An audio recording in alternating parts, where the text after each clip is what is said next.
Assalamualaikum warahmatullahi wabarakatuh. Selamat siang dan selamat sore semuanya. Bagaimana kabar rekan-rekan mahasiswa maupun mahasiswi di sini? Mudah-mudahan semua dalam kondisi yang sehat walafiat. Oke ya.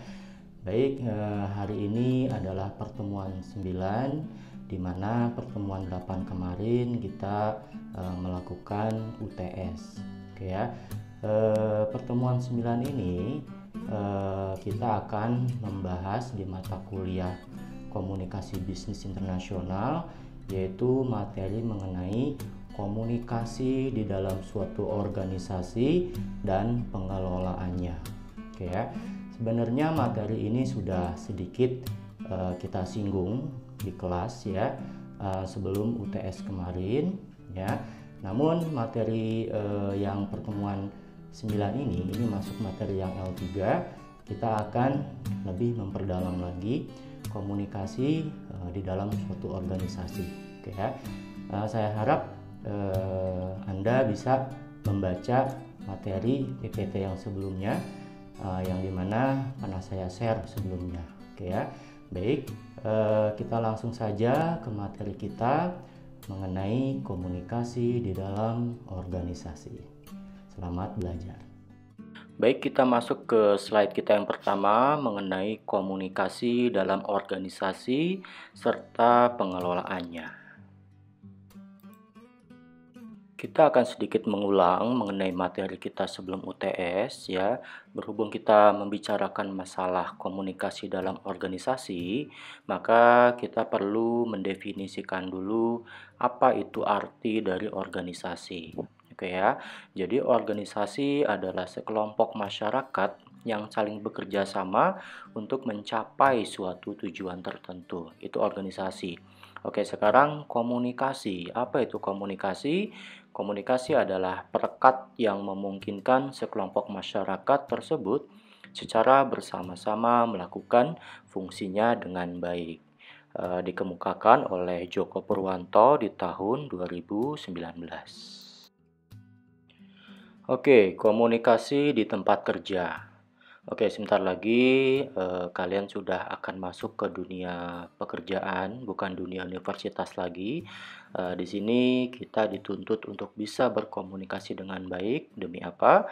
Demi karir kita bisa melesat seperti yang kita inginkan. Ya, salah satu faktor yang harus kita perhatikan adalah cara komunikasi kita di tempat kerja. Oke ya. Jadi agar berhasil dalam dunia kerja saat ini, kita itu dituntut untuk mampu membaca, mendengar, berbicara, dan menulis dengan efektif di dunia pekerjaan kita nanti. Oke ya. Lalu di sini ada faktor-faktor yang menuntut keahlian berkomunikasi di tempat kerja. Oke ya. Nah, salah satunya adalah persaingan global yang memuncak. Kenapa persaingan global yang memuncak?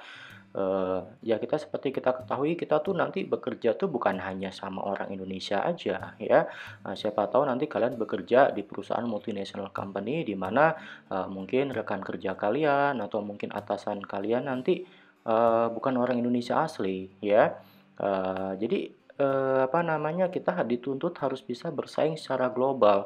Jadi untuk mendapatkan suatu posisi tertentu ya, apabila kita mau jadi manajer, nah, itu juga akan diperebutkan oleh bukan orang Indonesia aja, tapi orang yang kebetulan saat ini sudah perdagangan yang bebas ya.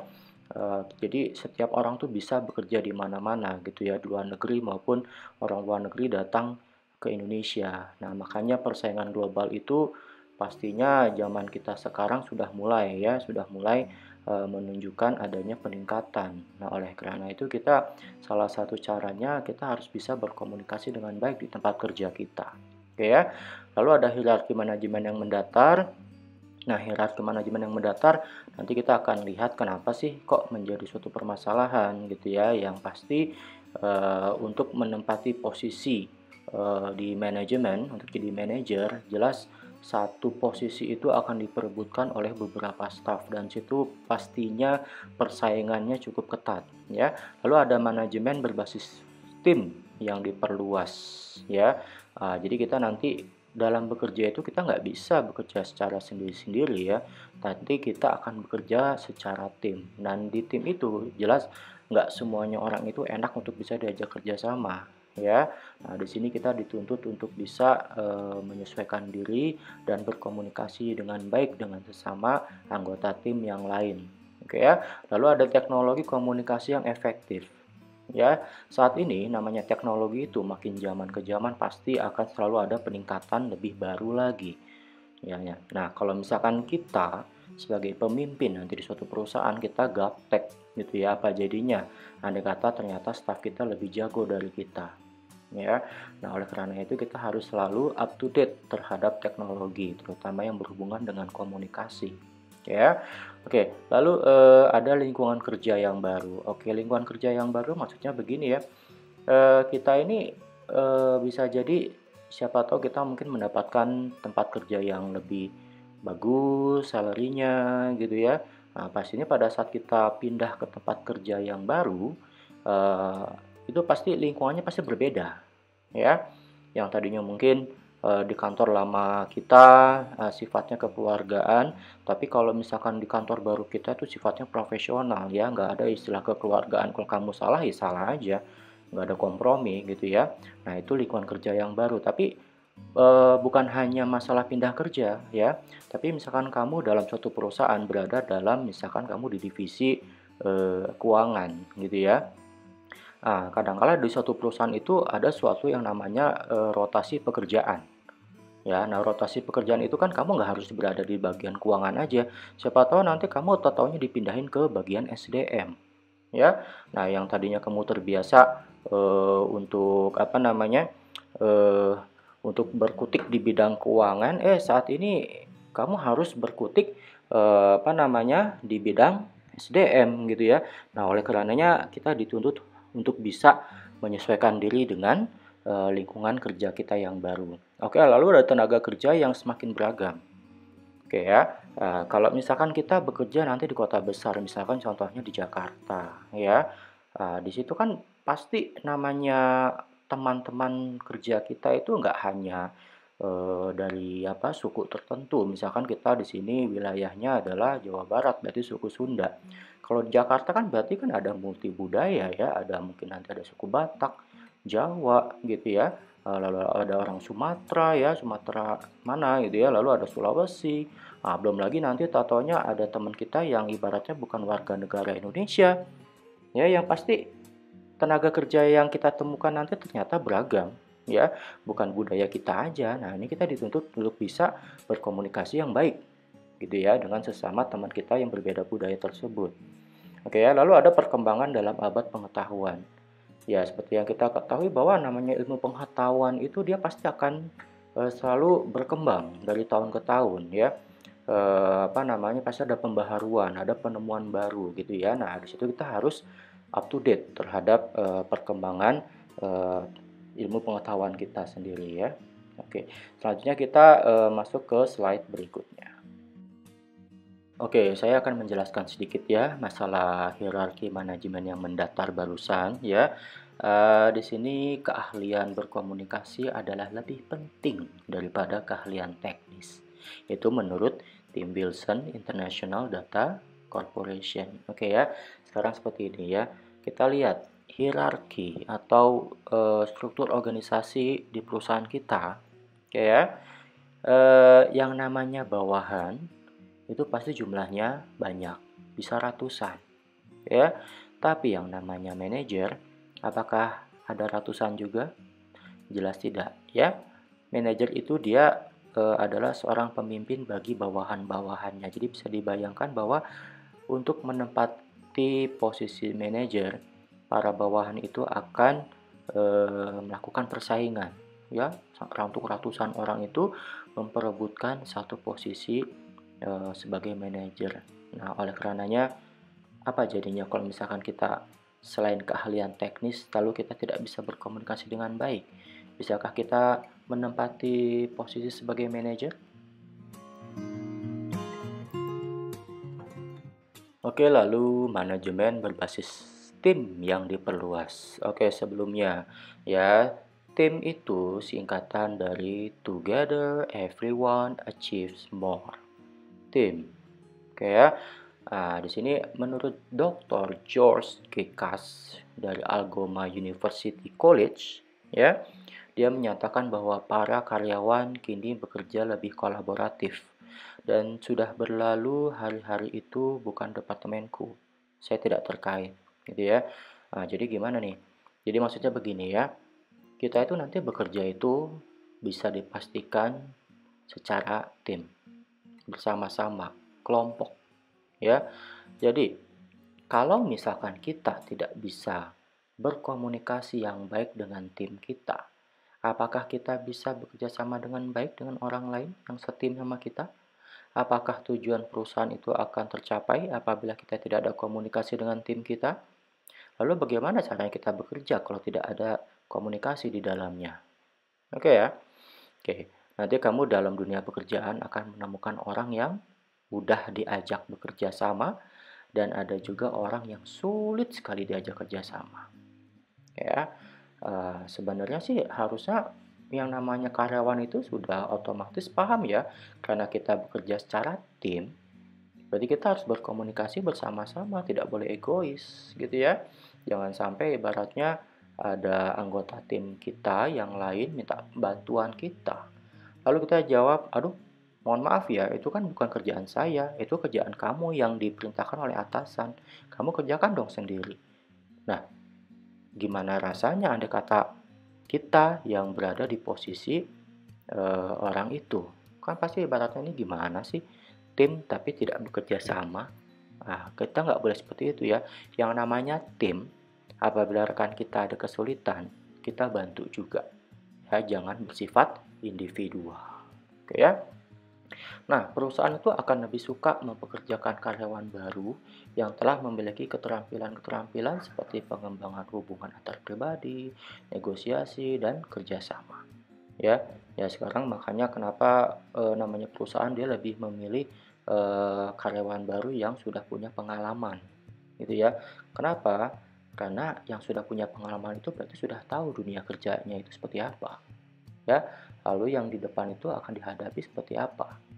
Oke ya. Nah, makanya keterampilan-keterampilan yang berhubungan dengan komunikasi ya seperti tadi ya pengembangan hubungan antar pribadi, dia supel atau enggak, dia bisa negosiasi enggak, dia bisa bekerja sama enggak dengan timnya, dia bisa kerja sama enggak dengan orang-orang di eksternal perusahaannya gitu ya. Nah, itu akan menjadi nilai positif buat kita. Ada kata kita punya keterampilan-keterampilan seperti itu. Oke ya. Oke, selalu selanjutnya tenaga kerja yang semakin beragam. Oke ya, apa jadinya apabila kita tidak memiliki kemampuan komunikasi yang baik, sedangkan nanti di depan kita suasananya sudah berbeda, ya. Kenapa? Karena tenaga kerjanya itu ternyata semakin beragam. Oke ya, misalkan nanti kamu dapat pekerjaan di mana kamu ditempatkan misalnya di Jakarta, gitu ya. Di mana Jakarta itu multibudaya ya. Kamu akan menemukan ada ya beda ras, etnis, gender, usia, nah seperti itu ya. Nah, bagaimana kalau misalkan kita tidak bisa bersaing dengan baik? Bagaimana dengan karir kita? Ya, jadi berkomunikasi dengan pekerja yang berbeda ras, etnis, gender, dan usia memerlukan sikap dan keterampilan baru. Ya, itulah kenapa kita harus mempelajari komunikasi bisnis dengan baik. Karena buat apa? Untuk buat diri kita sendiri sebenarnya, gitu ya. Oke, lalu belajar untuk bekerja sama dan berkomunikasi secara efektif dengan rekan kerja yang beragam seharusnya menjadi prioritas utama bagi semua pebisnis. Oke ya, jadi jangan sampai ibaratnya begini karena kita tenaga kerja itu tadi beragam ya, etnisnya, rasnya gitu ya. Jadi contohnya jangan sampai kita misalnya terlalu bawa perasaan atau baper gitu ya. Misalnya kita orang Jawa yang terbiasa lemah lembut ya. Ternyata di tempat kerja kita kita bertemu dengan etnis misalkan suku Batak ya atau orang Jawa Timur, Madura gitu ya. Mereka memang terbiasa nadanya tinggi, keras gitu ya. Nah, kita nanti pada saat bertemu dengan multi budaya seperti ini gitu ya, ya kita jangan sampai ibaratnya terlalu sensitif dengan kondisi itu ya. Nah, disitulah kita dituntut untuk bisa berkomunikasi dengan baik dengan mereka itu ya. Lalu misalkan budaya ya, kalau misalkan kita punya rekan kerja yang dia itu ternyata orang Amerika atau Eropa, di mana mereka itu mungkin dari atau bahkan Jepang sekalipun ya, dari hari Senin sampai Jumat tuh mereka work hard ya. Lalu kalau misalkan Sabtu Minggu mereka play hard. Nah, kadang kala play hardnya mungkin kamu akan menemukan, oh ini nggak sesuai nih dengan ajaran agama kita gitu ya, atau etika kita ya. Nah, bagaimana tuh kamu cara menolaknya andai kata itu tidak sesuai prinsip kamu ya. Jangan sampai justru kamu ikut-ikutan dengan mereka karena tidak sesuai budaya kita dan agama kita ya. Jadi bagaimana caranya supaya kita bisa berkomunikasi dengan rekan-rekan kerja kita atau atasan kita tadi ya, yang beda mungkin warga negara, beda budaya gitu ya, sehingga tidak menimbulkan kesalahpahaman di situ. Oke ya. Oke, slide berikutnya menceritakan masalah hubungan komunikasi. Oke, ini sebenarnya sudah kita pernah bahas ya. Kita ulang lagi. Jadi, hubungan komunikasi ini kita baca sama-sama ya. Jadi, manajer pada semua level dalam suatu organisasi bisnis memiliki peran strategis bagi pengembangan organisasi ke depan. Oke ya. Menurut Mintzberg, terdapat 3 peran manajerial yang diterapkan oleh seorang manajer suatu organisasi. Oke ya. Jadi di sini kalian bisa melihat ada bagan ya, seperti struktur organisasi. Yang paling atas itu adalah komunikasi. Jadi manajer di sini dia berperan untuk bisa berkomunikasi ya. Jadi ada beberapa peran. Yang pertama peran antar pribadi ya, lalu ada peran informasional dan peran keputusan. Oke ya, nanti kita akan membahas secara detail ya peran-peran ini di slide berikutnya. Namun yang pasti peran antar pribadi itu kita akan ngebahas seorang manajer itu kalau dipandang sebagai peran antar pribadi gimana. Yang pertama ya, manajer itu dia sebagai tokoh figur ya. Kedua, manajer itu dia pemimpin dan juga penghubung. Oke ya. Lalu untuk peran informasional, jadi manajer itu dia bertugas ya pastinya dia memonitoring ya, memonitor, melakukan pengendalian ya, lalu penyebar informasi dan juga sebagai juru bicara. Oke ya. Lalu untuk peran keputusan ya, jadi manajer juga dia seorang wirausaha, dia juga seorang manajer juga ya, bahkan direktur di perusahaan sendiri. Jadi untuk komunikasi dia berperan sebagai pengambil keputusan ya, lalu juga sebagai pemecah adanya misalnya ada suatu masalah gitu ya. Lalu untuk mengalokasikan sumber daya yang cocok seperti apa, dan yang utama lagi adalah dia ini pasti seorang negosiator gitu ya. Oke, kita masuk ke slide berikutnya yang mendefinisikan atau menjelaskan lebih detail mengenai peran-peran di dalam komunikasi tersebut, khususnya untuk peran manajerial. Oke ya. Oke, selanjutnya kita akan menjelaskan mengenai peran manajerial ya berdasarkan peran antar pribadi. Oke ya. Jadi kalau peran antar pribadi itu jadi seorang manajer itu adalah seorang tokoh atau figur ya. Jadi figure head role. Nah, jadi apa definisinya? Itu dia berperan sebagai perwakilan atau yang dituakan dalam suatu organisasi. Jadi bisa dibayangkan bahwa seorang manajer itu dia ibaratnya apa ya? Karena dia dituakan ya, atau mungkin sebagai perwakilan dari suatu organisasi atau perusahaan. Jadi dia itu adalah seorang figur. Jadi apa jadinya kalau misalnya seorang manajer itu dia nggak bisa bijaksana, nggak bisa berkomunikasi dengan baik dengan atasannya lagi, atau dengan bawahannya, atau dengan pihak eksternal perusahaan, ya kita bisa membayangkan bahwa dia bukanlah seorang manajer yang baik. Oke ya. Oke, slide selanjutnya. Slide berikutnya masih menjelaskan mengenai peran antar pribadi dari seorang manajer ya. Jadi peran antar pribadi yang kedua yaitu dia seorang pemimpin atau leader role. Ya, jadi pemimpin atau leader role itu apa? Itu adalah kemampuan dalam memimpin suatu organisasi bisnis maupun non bisnis. Ya, jadi seorang pemimpin itu dia tuh harus bisa memimpin, namanya juga pemimpin ya. Sekarang bagaimana jadinya apabila dia tidak bisa mengendalikan anak buahnya? Apakah dia seorang pemimpin yang baik?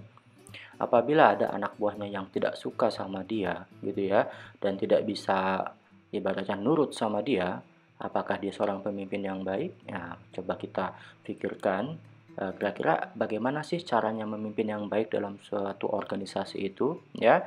Nah, di situ, dijelaskan peran antar pribadi seorang manajer ya, dia seorang pemimpin justru ya. Oke, jadi seorang manajer itu dia harus mampu memotivasi dan melakukan kendali terhadap karyawannya. Nah, kalau seorang manajer tidak dihormati, ya, tidak disegani, ya, apa jadinya nanti suatu perusahaan itu? Lalu masih, mengenai peran antar pribadi ya, yang masih berhubungan dengan 3 peran manajerial ya. Di sini, seorang manajer itu dia juga sebagai penghubung atau liaison role. Nah, liaison role itu apa? Yaitu kemampuan menjalin hubungan dengan orang-orang yang berada di luar organisasi. Misalnya dengan pelanggan, pemasok, klien, dan pemerintah. Nah, berarti bisa dipastikan seorang manajer itu harus supel ya dalam pergaulannya, ya, tidak bersifat terlalu introvert gitu ya. Yang pasti dia harus bisa menjalin komunikasi dengan pihak-pihak luar, ya seperti tadi pemasok, klien, pelanggan, dan juga pemerintah. Kalau misalkan hubungan baik dengan pihak eksternal perusahaan itu terjalin, ya. eh, Kemungkinan besar nanti perusahaan ini juga akan, eee, cukup maju melesat ya. Kenapa? Karena kemampuan komunikasi dari si manajer tersebut. Oke, masih, berhubungan dengan penghubung ya, di mana manajer itu adalah, seorang yang menghubungkan ya, antara perusahaan dengan pihak luar, seperti itu ya. Oke, di sini perlu kita jelaskan masalah kegiatan pertukaran informasi tersebut ya. Jadi komunikasi itu memungkinkan orang-orang untuk saling bertukar informasi, betul ya? Ya misalnya contohnya pihak manajer berhubungan dengan supplier ya. Ya saat ini pasti perusahaan itu kita membutuhkan bahan mentah ya. Berarti seorang manajer itu akan mencari tahu di mana sih saya bisa mendapatkan bahan mentah untuk produksi perusahaan saya ini gitu ya. Nah, si manajer pasti akan mencari tahu kemana saya harus mencari supplier tersebut ya. Pada saat sudah dapat, oh ternyata suppliernya ada nih nomor kontaknya sekian gitu ya. Nah, di kegiatan itu kita bisa saling bertukar informasi. Contohnya, harga saat ini berapa, atau mungkin ketersediaan bahan baku saat ini masih ada atau tidak, gitu ya. Nah, di situ kan pasti ada kegiatan komunikasi. Nah, komunikasi itu, yang disebut memungkinkan orang-orang untuk saling bertukar informasi, ya. Lalu yang kedua, komunikasi membantu menghubungkan sekelompok anggota dalam organisasi yang terpisah dari anggota lain, ya. Nah, contohnya misalkan kamu di bagian divisi pemasaran, ya. Lalu teman kamu ada di divisi keuangan, ya. Lalu salah satu teman kamu lagi ada di divisi operasional, ya. Nah, bagaimana caranya kita bisa tahu kondisi operasional kita atau keuangan kita kalau tidak melalui komunikasi antara divisi tersebut, ya. Nah, seperti itu. Lalu, misalkan, kita di sini, sebagai universitas, ya. Di luar universitas kita ada organisasi-organisasi seperti LSM contohnya, gitu ya. Nah, kita kan kadang-kala ingin mengetahui apa sih yang terjadi di luar universitas kita ini ya. Mungkin kita bisa mencari infonya melalui LSM yang ada di sekitar kita, ya. Nah, itu membantu menghubungkan sekelompok anggota ke anggota yang lain, ya. Jadi, pada umumnya organisasi itu sangat bergantung pada komunikasi untuk mencapai tujuannya. Selanjutnya masih di kegiatan pertukaran informasi. Jadi kegiatan organisasi yang terkait dengan pertukaran informasi atau komunikasi yang pertama adalah misalnya menetapkan tujuan. Oke ya. Nah, jadi di sini begini, misalkan kita adalah seorang pemilik perusahaan, ya. Kita menjadi dewan komisaris dari perusahaan yang kita miliki. Nah, di perusahaan yang kita miliki itu kan ada beberapa orang yang bekerja di situ ya. Contohnya ada direktur, lalu ada manajer, ada supervisor dan ada stafnya. Ya. Nah, kita sebagai pemilik perusahaan pastinya ada beberapa tujuan ya yang ingin kita tetapkan ya. Nah, bagaimana caranya orang-orang yang di perusahaan kita itu mengetahui bahwa apa tujuannya gitu ya. Nah, caranya adalah dengan pertukaran informasi tersebut atau komunikasi. Kita kasih tahu tuh apa namanya dewan direksinya bahwa kita di bulan ini harus mencapai target penjualan sebanyak berapa miliar, misal kayak begitu ya. Lalu tujuan lain apa lagi? Oh, kita harus bisa membuka lapangan pekerjaan di wilayah sekitar perusahaan kita. Nah, itu keinginan si dewan komisaris itu harus disampaikan melalui komunikasi tersebut ya kepada siapa? Kepada dewan direksi dulu, baru setelah itu dewan direksi akan menyampaikannya lagi kepada para manajer, baru setelah itu manajer akan mengerahkan staf-stafnya untuk bisa mencapai tujuan tersebut gitu ya. Lalu kedua, membuat dan melaksanakan keputusan. Oke, sekarang tadi kita kembali lagi ke dewan komisaris itu kan dia membuat ya keputusannya oke lah kita harus melakukan penjualan target bulan ini harus mencapai 5 miliar. Oke ya, kita buat keputusannya ya. Lalu kita minta para direksi itu untuk melaksanakan keputusan yang kita pilih ya sehingga direksi tersebut juga akan meneruskan keputusan ini kepada anak-anak buahnya gitu ya. Oke, lalu ketiga, mengukur prestasi kerja. Nah, ini berhubungan dengan apa namanya prestasi kerja nanti kita di tempat pekerjaan kita, ya. Jadi nanti setiap karyawan pasti akan diukur prestasi kerjanya. Siapa yang melakukannya? Yaitu bagian SDM. Ya, prestasi kerja ini diukur ya salah satunya nanti manfaatnya buat apa ya? Buat kita lagi, khususnya untuk mendapatkan insentif. Kalau prestasi kita bagus ya pasti insentifnya juga lebih bagus, ya. Lalu kita misalkan bekerja dalam masa kontrak, ya masa kontrak kita akan dipantau selama misalkan kita kontrak selama setahun. Nah, selama setahun itu bagus nggak? Ya, ya, jadi kan nanti pihak SDM itu dia akan berkomunikasi nanti dengan dewan direksi, membicarakan masalah prestasi kerja kita, ya. Nah, kalau misalnya ternyata prestasi kerja kita itu bagus, ya berarti nanti, pihak SDM akan memberitahukan kepada kita bahwa kita nanti kontraknya akan diperpanjang, gitu ya. Nah, itu ada kegiatan komunikasi di dalamnya, gitu ya. Lalu keempat, ada merekrut dan mengembangkan staf, ya. Kenapa pertukaran informasi ya? Sekarang contohnya merekrut deh, ya. Kalau merekrut pada saat kita mau masuk ke perusahaan, kan pasti ada proses rekrutmen, ya. Selain kita nanti ada tes psikotes, pasti ada wawancara, betul ya? Nah, sekarang kalau di wawancara tersebut kan pasti pihak perusahaan ingin tahu dong kepribadian kita, pengalaman kita selama ini seperti apa, ya. Nah, itu ada di dalam kegiatan perekrutan. Nah, pada saat kita diwawancara itu kan ada pertukaran informasi di situ antara kamu dengan pihak perusahaan. Ya, lalu ada juga mengembangkan staf. Ya, apabila kita nanti sudah masuk ke dalam satu perusahaan ya pasti nanti ada training-training supaya kita apa? Supaya kita bisa memahami kerja kita tuh seperti apa dan kita bisa mahir untuk mengerjakan pekerjaan-pekerjaan kita yang dimana memang butuh skill tertentu. Ya, nah, pada kelas training nanti ya seorang pengajar nanti akan memberikan informasi kepada kita. Seperti itu ya. Nah, itu ada pertukaran informasi di situ. Oke ya. Lalu ada pelayanan pelanggan. Ya, tidak dipungkiri bahwa perusahaan itu pastinya ingin menjual produknya baik itu barang maupun jasa. Yang beli siapa? Ya yang beli pelanggan. Ya, barang maupun jasa kita yang beli pelanggan. Sekarang apa jadinya kalau misalnya pelanggan kita itu tidak dilayani dengan baik? Ya, pelayanan kepada pelanggan berarti kita sudah memberikan komunikasi yang baik kepada mereka, ya, terutama pelayanannya harus bagus, ya. Oke, lalu ada negosiasi dengan pemasok.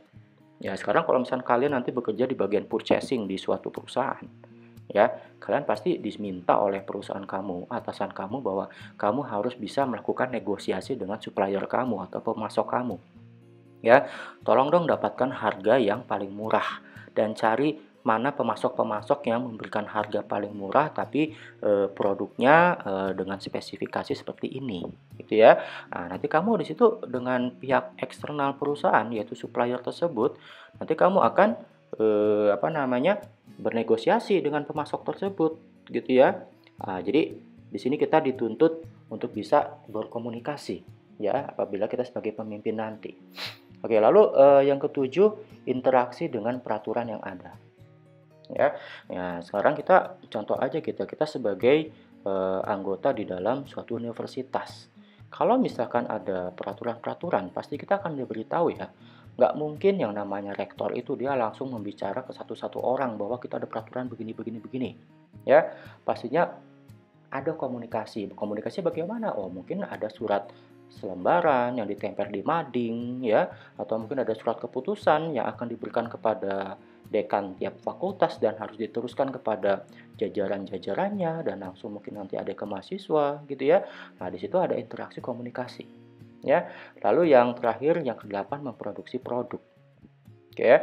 Nah, memproduksi produk ya sekarang misalnya bagian pemasaran mereka menganalisa bahwa perkiraan ya forecasting apa namanya keinginan konsumen ya untuk produk kita itu misalkan sebanyak 5.000 unit dalam satu bulan ya. Nah, sekarang bagaimana orang produksi ya bagian operasional tahu dia harus memproduksi berapa ya untuk satu bulan kalau tidak melalui komunikasi dengan bagian pemasaran gitu ya. Nah, di situ untuk memproduksi produk pun dibutuhkan apa? Ada pertukaran informasi atau komunikasi. Oke, sekarang kita kembali lagi dengan penjelasan yang barusan ya, peran apa namanya, peran dari manajerial ya, yaitu ada peran informasional. Nah, di sini peran informasional ada sebagai pemantau ya, peran pemantauan atau monitor role. Jadi apa itu monitor role?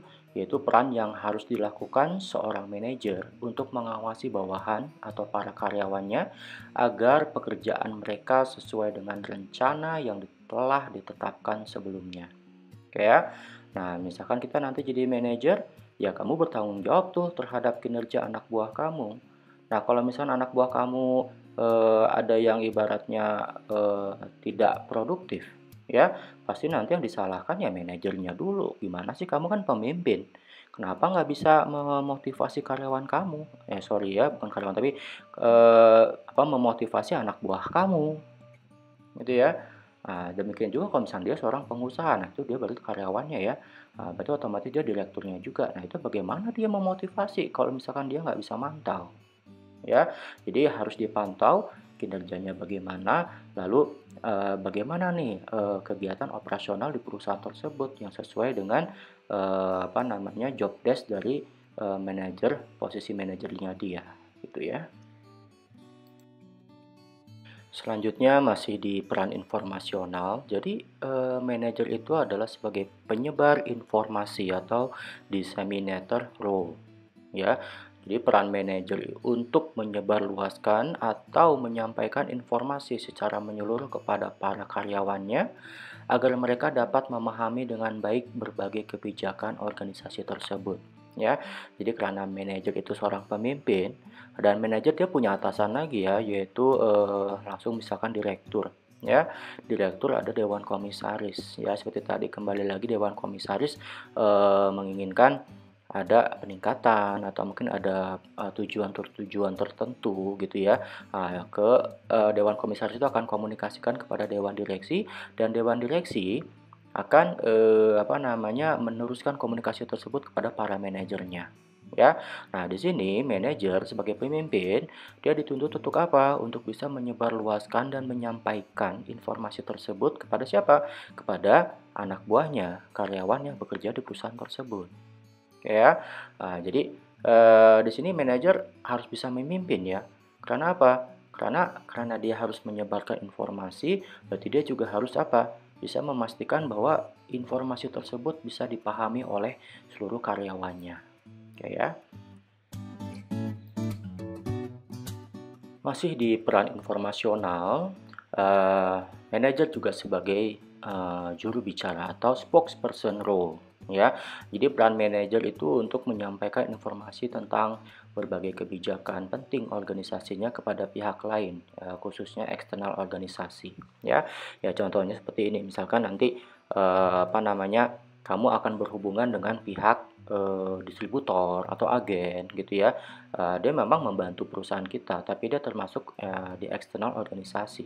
Jadi kalau misalkan ada kebijakan-kebijakan yang seputar perusahaan ya, seorang manajer itu dia harus bisa menyampaikan kebijakan tersebut ya, atau informasi penting kepada siapa? Kepada pihak luar atau eksternal dari suatu organisasi ya, contohnya tadi ke distributor, ke agen ya, atau mungkin ada kebijakan, terhadap, supplier gitu ya, misalkan pembayaran, saat ini nggak bisa sebulan sekali, tapi, ditetapkan 3 bulan sekali, apakah bisa di, kompromi atau enggak gitu ya, karena itu sudah kebijakan dari perusahaan.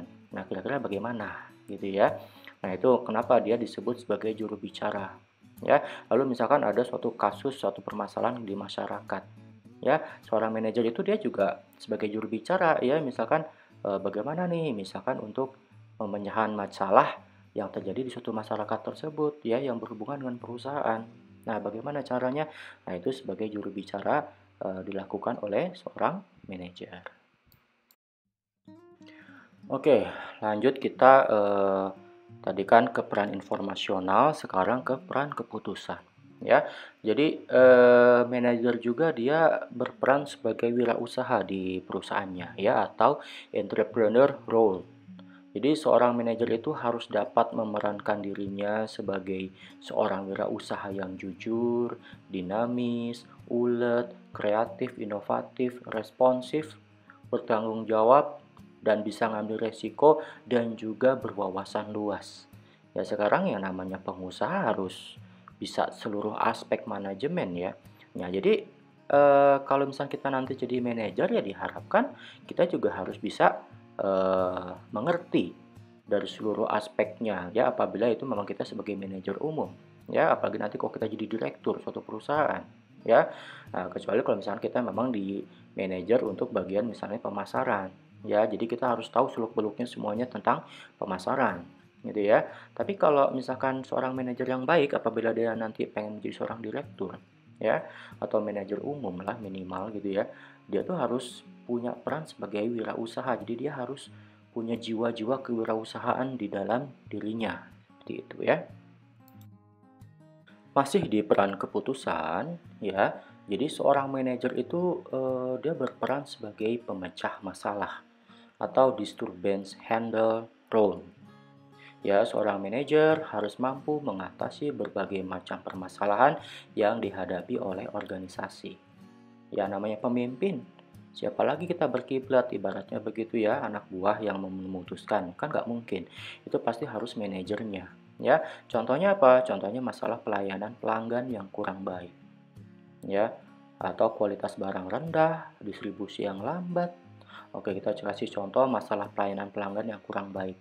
Kadangkala kita misalkan dilayani oleh staff ya atau mungkin frontliner itu dia itu tidak bisa melayani kita dengan baik atau mungkin ada kekecewaan di mana bila dilayani oleh staff tersebut kita merasa kecewa dan justru akan menimbulkan komplain ya. Nah, lalu bagaimana?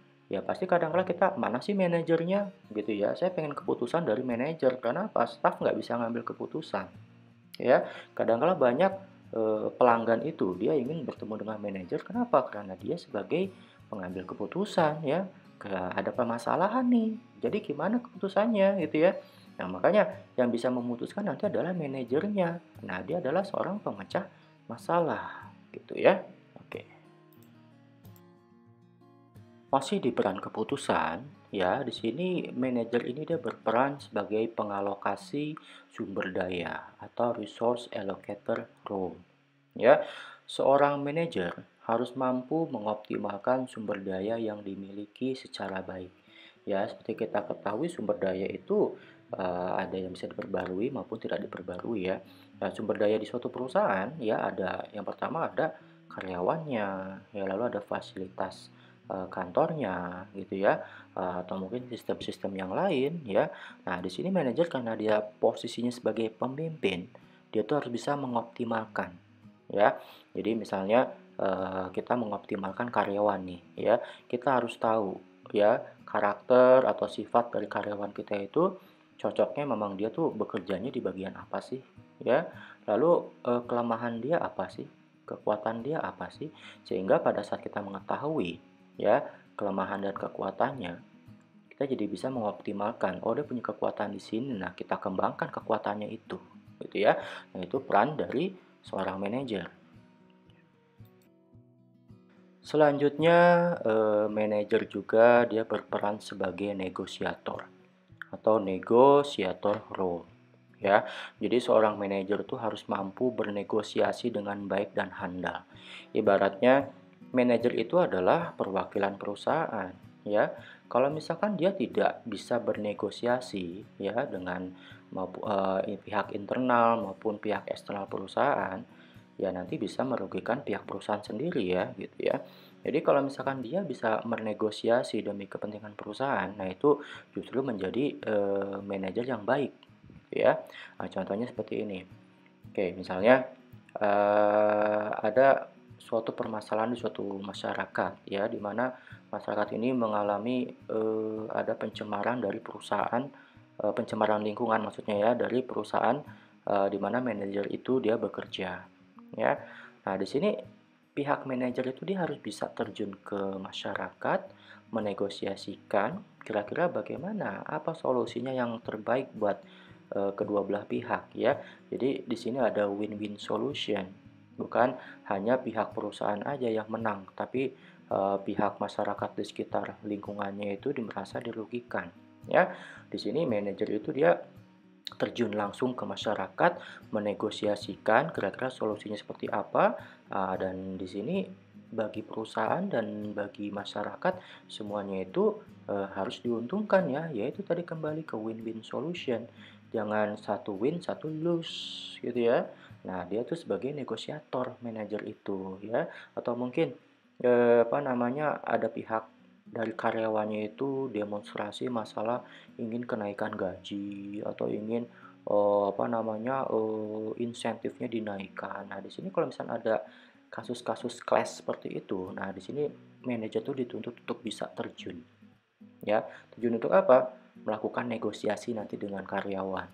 Jangan sampai hal ini terblow up keluar, karyawan malah demonstrasi ke DPR, semacam itu. Kalau bisa di pihak internal dulu diselesaikan dengan para manajernya, kira-kira bagaimana solusinya, gitu ya. Jadi, tidak ada pihak-pihak yang dirugikan, baik itu dari karyawan maupun dari perusahaan. Jadi kalau misalkan karyawan belum bisa naik gaji, ya kasih tahu kondisi perusahaan itu saat ini memang belum memenuhi syarat untuk bisa naik gaji. Karena apa? Karena omsetnya belum memenuhi dan biaya operasional masih tinggi. Nah, itu bisa dijelaskan kepada karyawan, sehingga karyawan nanti pada paham ya kondisi perusahaan itu seperti apa. Seperti itu ya. Nah, itulah mengapa manajer itu adalah berperan sebagai negosiator.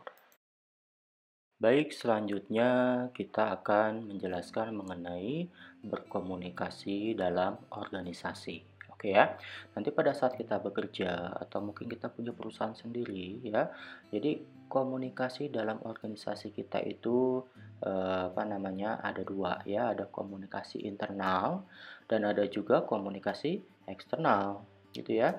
Nah, kalau komunikasi internal gimana? Itu meliputi berbagai ide dan pesan dengan atasan, rekan kerja, dan bawahan ya. Jadi yang masih berada di internal perusahaan itulah yang disebut komunikasi internal ya. Lalu ada komunikasi eksternal. Apa itu komunikasi eksternal? Yaitu berkomunikasi dengan pihak eksternal perusahaan. Contohnya siapa? Contohnya perusahaan ke pelanggan, ke pemasok atau supplier, ke pemerintah, atau ada bagian humas hubungan masyarakat, seperti itu ya. Itu menghubungkan antara perusahaan dengan pihak luar atau eksternalnya, ya.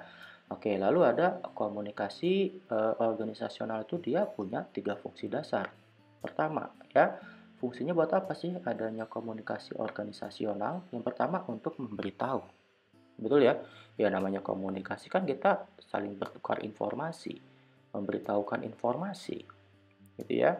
Lalu kedua adalah untuk membujuk. Ya contohnya kita melakukan negosiasi, ya, kita menawar harga, kita menawarkan barang kepada pelanggan, gitu ya. Nah, itu fungsi membujuk.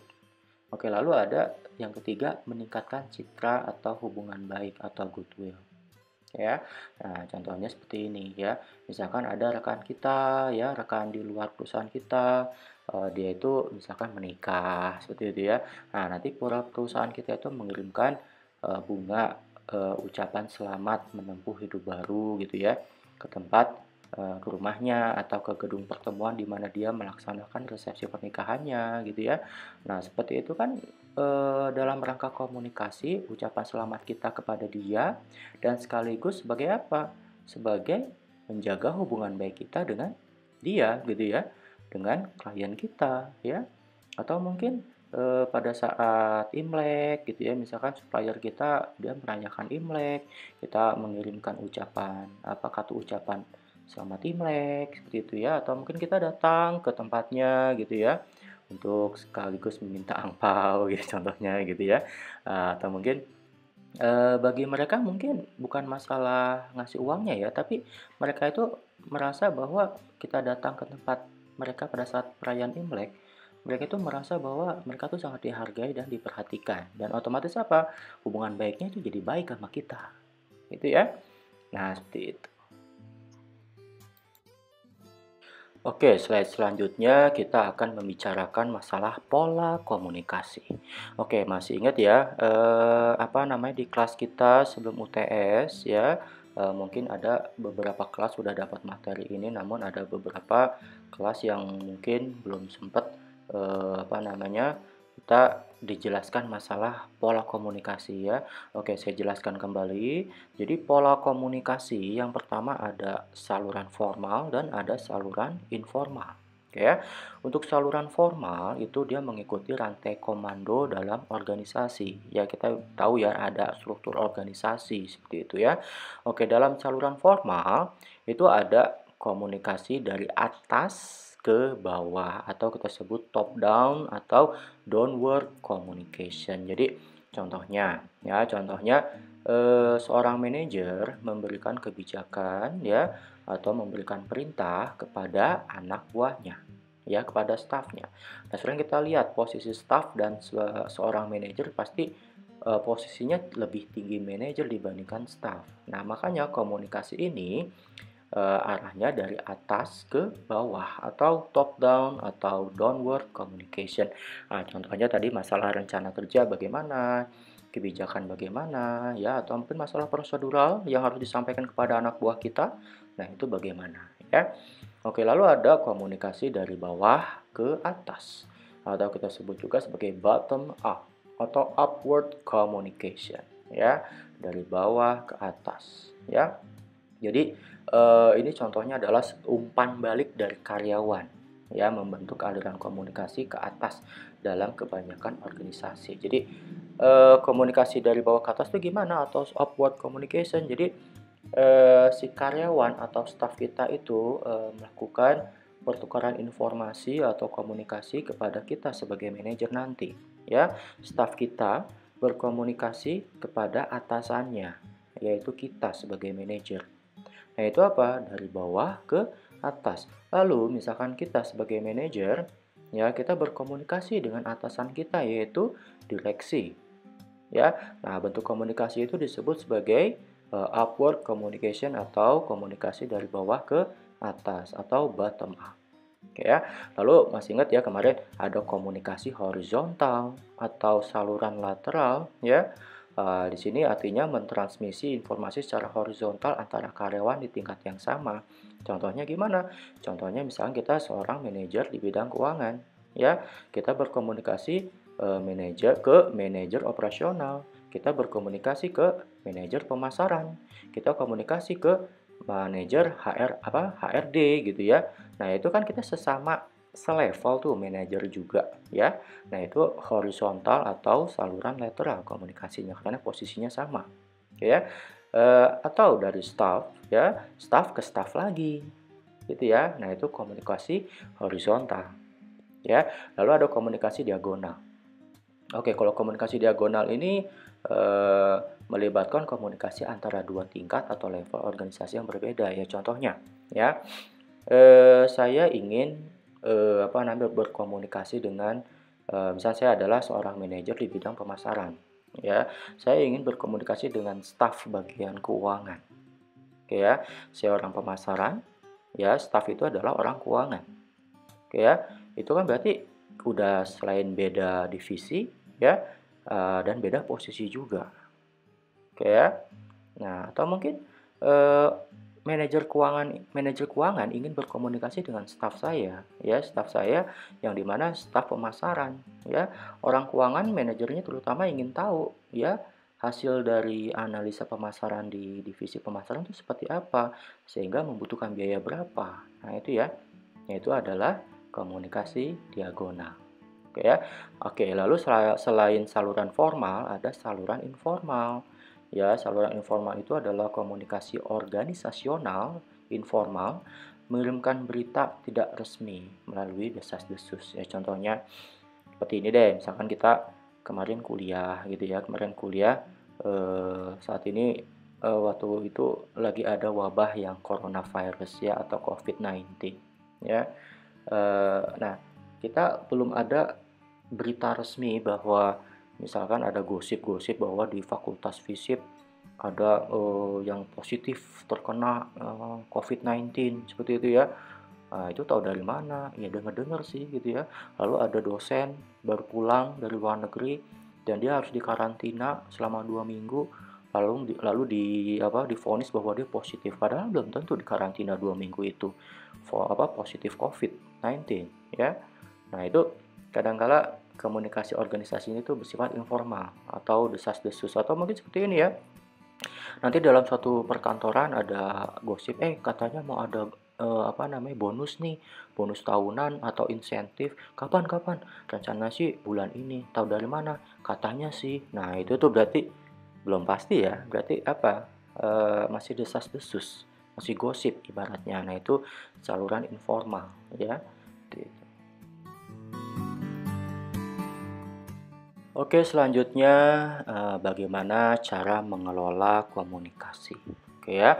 Yang pertama, penanganan pesan-pesan rutin. Ya. Jadi eh, kita harus ya menangani pesan-pesan rutin kita ya. Pertama, mengurangi jumlah pesan. Ya. Jadi yang namanya pekerjaan ya jangan ditunda-tunda ya. Harus sesuai dengan apa yang ditugaskan seperti itu ya. Eh, Lalu untuk instruksi yang jelas. Oke, untuk penanganan pesan-pesan rutin ini ya kita perlu adanya instruksi yang jelas ya. Misalkan dari manajer ke bawahannya atau stafnya ini harus diapain nih pekerjaannya gitu ya. Jangan tanpa ada komunikasi seorang staf itu dituntut untuk bisa paham apa yang dipikirkan oleh manajer ya. Belum tentu staf itu mengetahui apa yang ada di dalam pikiran seorang manajer. Jadi sudah suatu tugas yang selayaknya ya, di mana manajer itu dia harus bisa memberikan instruksi yang jelas ya terhadap pesan-pesan rutin yang terjadi di organisasinya. Oke ya. Lalu mendelegasikan tanggung jawab ya. Nah, di sini seorang manajer itu ya yang pasti kita jangan ibaratnya segala sesuatu itu harus dikerjakan oleh kita sendiri ya. Kita harus bisa mempercayakan kepada orang lain ya. Kenapa? Yaitu kita harus mendelegasikan tanggung jawab. Biar saja orang lain itu mengerjakan sesuai yang kita tugaskan ya. Nah, kita lihat apakah dia memang bisa bertanggung jawab atau enggak. Seperti itu ya. Oke, itu sebagai penilaian dia juga, dia berprestasi atau tidak. Oke ya. Oke, lalu melatih petugas. Oke, melatih petugas di sini kita harus bisa ya melatih baik itu diri kita ya sebagai pelatihnya atau kita panggil orang lain untuk bisa melatih para karyawan kita ya. Jadi untuk penanganan pesan-pesan rutin ini ya contohnya seperti ini ya, seorang manajer dia menempatkan seseorang di bagian frontliner bank atau mungkin sebagai seorang customer service ya. Nah, di sini seorang manajer tuh harus tahu ya siapa yang kira-kira cocok sebagai customer service. Kan ada kriterianya ya. Jadi si customer service itu harus bisa berkomunikasi dengan ramah ya, tidak mudah emosi. Nah, lalu seorang customer service itu dia juga bisa membantu pelanggan dengan baik, mencarikan solusi gitu ya. Ya memang semua itu nggak instan bisa mereka. Oleh karena itu mereka butuh dilatih, butuh training ya. Nah, kita sebagai manajer bertugas untuk menyediakan training-training tersebut kepada petugas-petugas atau staf kita yang berada di frontliner. Itu salah satu contohnya ya. Oke, lalu yang kedua penanganan krisis komunikasi. Oke, jadi penanganan krisis komunikasi itu misalkan dalam suatu perusahaan kita ini terjadi suatu permasalahan ya, misalkan antara pelanggan kita dengan pihak perusahaan. Ya, oke ya. Nah, pertama kita harus siapkan tim yang terampil dalam penanganan krisis ya. Nah, contohnya gimana? Oh, berarti kita harus memilih orang-orang siapa ya yang kira-kira yang dia tuh bisa eh, apa namanya didelegasikan tanggung jawab untuk bisa mengambil keputusan nanti gitu ya. Ya misalkan tadi di bagian customer service kira-kira siapa nih gitu ya. Oke, lalu usahakan agar manajemen puncak itu segera bertindak pada saat krisis terjadi. Oke, manajemen puncak ya berarti mungkin kita seorang manajer atau seorang direktur, nah berarti kita berada di posisi manajemen puncak ya. Jadi kita jangan cuma bisa ibaratnya hanya merintah aja ya. Kita juga dituntut untuk apa? Untuk bisa terjun langsung apabila ada suatu permasalahan di pelanggan kita ya, ada kata pelanggan kita komplain dan ternyata staf kita itu dia tidak bisa memutuskan solusi yang terbaik ya. Itu siapa yang memutuskan? Ya kita sebagai manajernya, kita sebagai pemimpinnya. Seperti itu ya. Oke ya. Lalu ciptakan sebuah pusat informasi sebagai representasi perusahaan yang dilengkapi dengan berbagai peralatan elektronik komunikasi. Oke ya. Nah, untuk bisa melayani pelanggan dengan baik ya, kita kasihlah pelanggan itu kemudahan untuk berkomunikasi dengan kita. Contohnya apa? Contohnya misalkan ada layanan telepon bebas pulsa, ya apabila ada pertanyaan dari pelanggan gitu ya. Contohnya misalkan kamu membeli sesuatu, misalkan beli susu gitu ya. Ternyata di belakang dusnya itu ada layanan bebas pulsa ya bagi pelanggan. Nah, di situ salah satu fitur di mana pelanggan itu dia bisa bertanya, bisa mengajukan komplain ya. Nah, nanti langsung diangkat oleh bagian operator, operator yang berhubungan dengan penanganan komplain seperti itu ya, atau operator yang bagian informasi produk seperti itu ya, atau juga mungkin bisa melalui email ya, lalu melalui medsos seperti itu ya. Nah, itu cobalah kita sebagai manajer kita beri peralatan elektronik komunikasi kepada pelanggan kita supaya apa? Antara pelanggan dan perusahaan itu bisa saling berkomunikasi dengan baik ya. Lalu ceritakan kejadian secara menyeluruh, terbuka, dan jujur. Jika memang ada yang salah, segera mohon maaf. Oke ya. Jadi kadang-kala kita sebagai perusahaan itu suka gengsi ya. Kita nggak mau minta maaf ya. Ya sekarang begini, yang namanya pelanggan ya, walaupun dia salah ya, makanya ada istilah pelanggan itu adalah raja. Konsumen itu adalah raja. Oke lah, lebih baik perusahaan yang mengalah ya. Mohon maaf, kita jangan sungkan untuk meminta maaf atas pelayanan yang kurang memuaskan. Seperti itu ya. Kita lebih baik meminta maaf aja lah. Daripada apa? Daripada nanti pelanggan kecewa ya, lalu dia akan menyebarkan berita negatif ke konsumen lain atau pelanggan lain ya, yaitu yang disebut word of mouth negatif. Nah, word of mouth negatif itu justru yang lebih berbahaya dibandingkan word of mouth yang positif ya. Jadi jangan sungkan untuk meminta maaf kepada konsumen kita atau pelanggan kita. Oke ya. Lalu tunjukkan keseriusan perusahaan bukan saja dalam pernyataan tapi juga dalam tindakan nyata. Oke ya, misalkan kita sudah berjanji kepada pelanggan kita akan mencarikan solusi dan solusi itu adalah A, B, C, D. Ya, ingat ya, ucapan kita itu adalah janji dan konsumen atau pelanggan itu dia akan memegang janji kita. Nah, apa jadinya apabila janji kita itu tidak ditepati? Makin kecewa kan namanya konsumen ya. Nah, oleh karenanya kita jangan hanya ucapan aja, ya bukan hanya janji aja, tapi kita buktikan juga dalam tindakan nyata. Selanjutnya, ayo kita bandingkan apa sih perbedaan arah komunikasi untuk downward communication dan upward communication ya. Jadi tadi kan kalau downward itu berarti dari atas ke bawah gitu ya.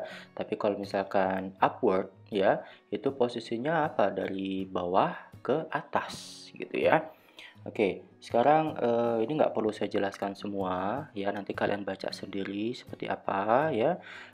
Oke, saya akan ambil contoh, misalkan basisnya yang pertama direction, oke ya. Direction itu artinya apa? Arahnya, oke ya. Kalau untuk downward communication ya, its direction is top to bottom or superiors to subordinates. Apa artinya?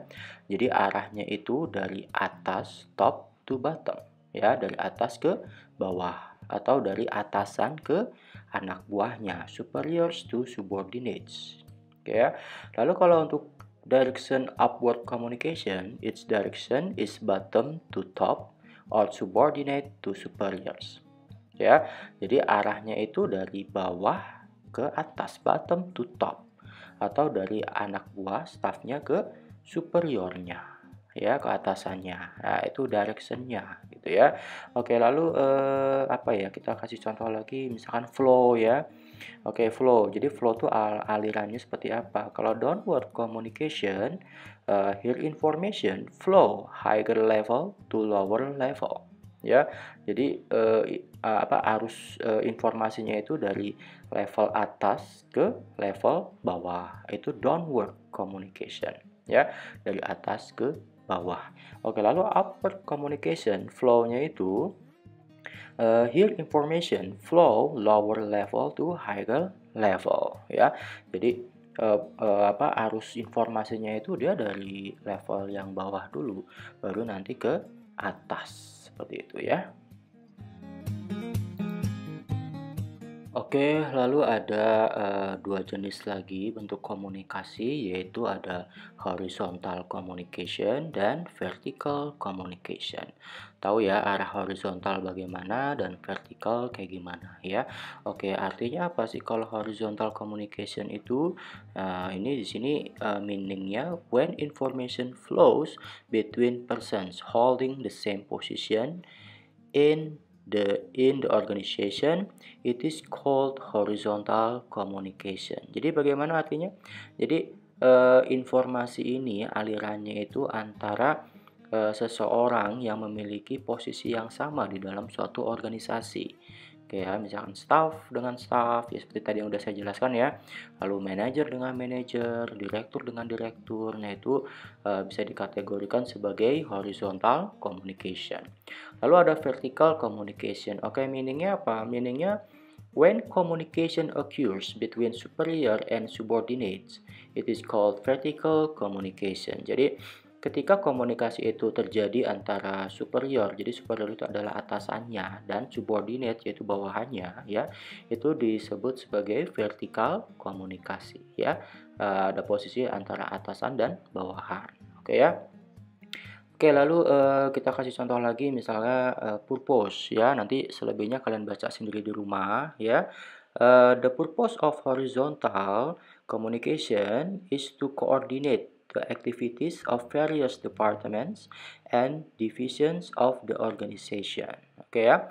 Jadi maksud dari komunikasi horizontal ini untuk berkoordinasi, aktivitas koordinasi dari berbagai departemen ya. Contohnya kamu manajer pemasaran akan berkoordinasi dengan manajer keuangan ya, atau berkoordinasi dengan manajer produksi gitu ya. Nah, itu ada dari berbagai departemen atau divisi dari suatu perusahaan ya. Itu the purpose of horizontal communication. Lalu the purpose of vertical communication ya is to provide necessary orders, instruction, and directive to the subordinates in downward direction and receiving suggestion, opinion, and feedback from the subordinate in upward direction. Oke, jadi maksud dari komunikasi vertikal ini ya untuk apa? Ya untuk misalnya untuk memberikan apa namanya perintah yang penting gitu ya, instruksi gitu ya. Jadi memberikan apa namanya pengarahan kepada bawahan ya atau yang berada di bawahnya dia gitu ya. Lalu apa namanya untuk mendapatkan jadi di sisi karyawan atau stafnya dia untuk mendapatkan pengarahan, opini, timbal balik gitu ya, atau penilaian gitu ya dari atasannya gitu ya. Nah itu maksud dari apa? Dari the purpose of vertical communication. Oke, satu lagi yang lainnya kalian baca ya. Jadi the length of communication line. Oke ya, yang paling bawah. Jadi horizontal communication itu occurs in short line as it happens directly between sender and receiver.